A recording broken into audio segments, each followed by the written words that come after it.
You've got 10 grand burning a hole in your pocket and you want to get into the build scene. Maybe you're tired of watching everyone else have fun, and maybe you finally saved up enough from that part-time job to make some moves. Either way, you're about to make one of the most important decisions in your car journey: choosing your first project car. Here's the thing though, picking the wrong car can turn your dream build into a financial nightmare very quick. You don't want to be the guy stuck with a half-finished project car that turns into a money pit and ends up on Facebook Marketplace for way too much money. So today we're going to break down the top 5 best first cars you can build for under $10,000. And these aren't just some random picks, these are platforms that'll teach you the fundamentals without bankrupting you in the process. Before we dive in, let's establish the ground rules. We're looking for cars that have massive aftermarket support, reasonable part prices, and most importantly, they're actually available in decent condition for under 10 grand. Coming in at number 5, we've got the Mazda Miata. Specifically the NA from 1989 to 1997 and the NB from 1998 to 2005. Now before you start typing Miatas or girl cars in the comments, hear me out. The Miata is quite possibly the best learning platform for understanding how suspension handling modifications actually work. These cars are lightweight, we're talking 2,300 pounds, which means every modification you make has a noticeable impact. Throw some decent coilovers on a Miata and you'll immediately understand what people mean when they talk about chassis balance. From a budget perspective, Miatas are incredibly friendly to new builders. You can find clean NA examples all day long for $6,000 to $8,000, leaving you plenty of room for modifications. The parts market is absolutely massive. Companies like Fly Miata, FM, and countless others have been supporting these cars for decades. And here's where it gets really good for beginners. The Miata community is probably the most helpful in all of automotive. They aren't gatekeepers who talk down to newcomers. They genuinely want to help you succeed with your build. The forums are packed with detailed guides, and there's probably a Miata club in your area that does regular meetups. The downsides? Well, you're working with a naturally aspirated 1.6 or 1.8 liter engine that makes maybe 130 horsepower on a good day. If you're chasing big power numbers, this is not your platform. But here's the secret. You don't need 400 horsepower to have fun in this car. A well-sorted Miata with suspension mods, a good tune, and some weight reduction will teach you more about driving dynamics than any 500 horsepower street car ever will. If we're breaking down the budget, you can expect $6,000 to $7,000 for a decent car, $1,500 for coilovers, exhaust, and intake, maybe another $1,000 for some wheels and tires. If you're looking at a complete package for under 10 grand, that'll put a smile on your face every single time you drive it. At number 4, we're talking about the Honda Prelude, specifically the 4th generation from 1992 to 1996 and the 5th gen from 97 to 2001. This is Honda's forgotten performance car, and that's exactly why it makes our list. The Prelude gives everything you love about Honda reliability and aftermarket support, but without the Civic tax that's driven those prices through the roof. We're talking about a proper sports car platform, and the independent rear suspension, available with factory limited slip diff, and that legendary H22 that's just begging for modifications. The H22 is an absolute gem of an engine. It's naturally aspirated, which means it's perfect for learning the basics of an engine without tuning or worrying about boost control and all the complexities that come with forced induction. These engines can respond incredibly well to basic bolt-ons. Cold air intake, headers, exhaust, a proper tune could easily net you 40 to 50 extra horsepower. Here's what makes the Prelude special for first-time builders though. It's a complete package from the factory. The chassis is already well balanced, the brakes are decent, and if you find one with an LSD, you've got a proper performance foundation you can work with.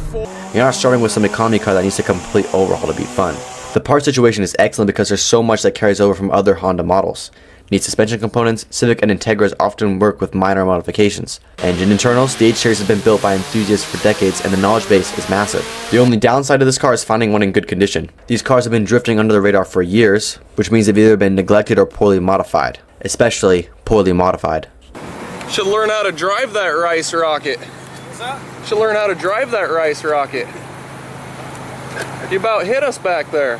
Where? You need to be patient and picky, but when you find a clean example, you'll have something truly special and it will stand out. For a decent Prelude, you're probably looking at $5,000 to $7,000. Maybe $2,000 for a solid bolt-on package. Another $1,000 for suspension and wheels, and that puts you right at our $10,000 budget with a car that'll surprise a lot of people at a local meet. Now moving on to number 3 on the list, it's the Nissan 240SX, covering both the S13 and the S14. Yeah, I know what you're thinking. Drift tax has killed the 240 prices. And you're partially right, but you gotta hear me out.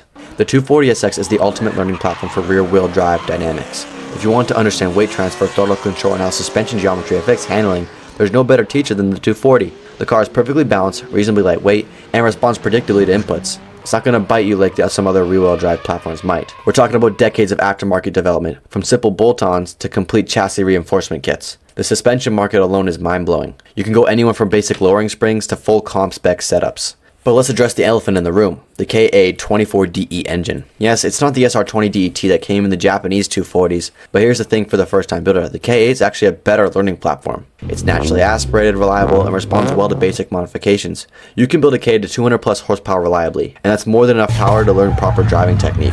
The real magic happens when you start talking about engine swaps though. The 240's engine bay is like a Lego set for motor swaps. The SR20 DET An LS, a 2J, an RB, they've all been done countless times with well-documented swap guides. But here's my advice if you're actually going to buy one of these. Learn the platform with the KA first. Master the chassis dynamics, understand the suspension, and get comfortable with the car before you start chasing big power numbers. Finding a good 240SX requires a lot of patience and a lot of persistence. Yes, the drift tax is very real, but clean examples still exist in the $7,000 to $9,000 range. Because at the end of the day, it is still a 90s Japanese shitbox. And if you're willing to travel and wait for the right car, you'll definitely find one. If you budget another $1,000 to $1,500 for basic bolt-ons and maintenance items, you've got a platform that'll teach you everything about rear-wheel drive. Number 2, and arguably one of my favorites, is the Acura Integra, specifically the DC2 from '94 to 2001. This is Honda engineering at its finest, a lightweight, well-balanced platform with one of the best naturally aspirated engines ever built. The B-Series engine in the Integra is legendary for a good reason. Whether you've got the B18B in the base model or the B18C in the GSR, you're working with an engine that's been refined and modified by enthusiasts for over 2 decades, and the Honda community is notorious for big power. The aftermarket support is insanely big. You can build these engines to make serious power naturally aspirated, or you can go the forced induction route if you want to chase bigger numbers. What makes the Integra perfect for first-time builders is the combination of performance and practicality. It isn't some stripped-out race car, it's got 4 seats, and can absolutely serve as a daily while you're learning to modify it.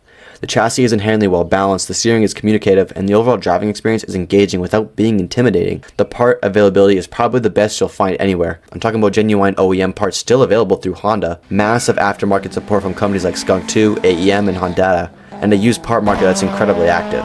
If you need a transmission, you can find one on Marketplace. Looking for engine internals? You have so many options. But here's where the Integra really shines for newbies. The modification path is incredibly well documented. If you want to go NA, there are proven combinations that will get you 180 plus horsepower reliably. If you're interested in a turbo, the B-Series turbo scene has decades of development behind it. The learning curve can be steep, but for cars it's pretty gentle and the community support is excellent. The only real challenge with the Integras is the same as most Honda products from this era. Theft and abuse have thinned out the good examples. Clean Integras command premium prices, but they're still attainable within our budget if you're patient. Expect to pay $6 or $8 for a decent example, leaving you room for quality modifications. And of course the car that takes the top spot is the Honda Civic, that being the EG and the EK generations. This might seem like an obvious choice, but there's a reason the Civic has become the default platform for first-time builders. It simply works better than anything else in this price range. The aftermarket support for these Civics is absolutely unmatched. We're talking about literally thousands of companies making parts for these cars. From a learning perspective, the Civic is perfect because it's simple. The systems are straightforward, the engine bay isn't cramped, and most modifications can be done with basic tools in your driveway. This is where you want to learn how to install coilovers, how to tune an engine, how to wire aftermarket electronics. The stakes are low, the parts are cheap, and the knowledge you gain transfers to more expensive platforms later. The engine options are what really make these Civics special. You can start with the basic D-Series engine and learn how to tune it naturally aspirated, but there's a lot of limitations with the D-Series.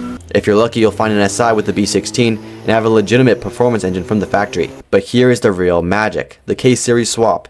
Everyone does it and everyone loves it. When you're ready to step up your game, the K20 or K24 swap is a well-documented and transforms these cars into legitimate performance machines. Parts availability is insane, and prices are still reasonable despite the recent surge in Honda popularity. You can find a clean EG or EK hatch for $5,000 to $7,000 these days, which is insane. But if you're willing to do a little bit of bodywork, you can easily pay $3,000 to $4,000, which leaves you more than enough for modifications. And down the line, you will have so much to do. The community support is massive. Forums, YouTube, local clubs, there'll be an answer for every question you have. The only real downside is that Civics have become somewhat common in the scene, but honestly that's not necessarily a bad thing when you're learning how to build. You'll want to be working on a platform where your help is readily available and the parts are cheap, because you're going to make some mistakes. And so there you have it, the top 5 best first cars to build under 10 grand. Each of these platforms will teach you different aspects of car modification while keeping you within a budget. Let me know in the comments if there's any cars that I missed, and don't forget to subscribe for more content like this. Thank you guys, and I'll see you in the next video.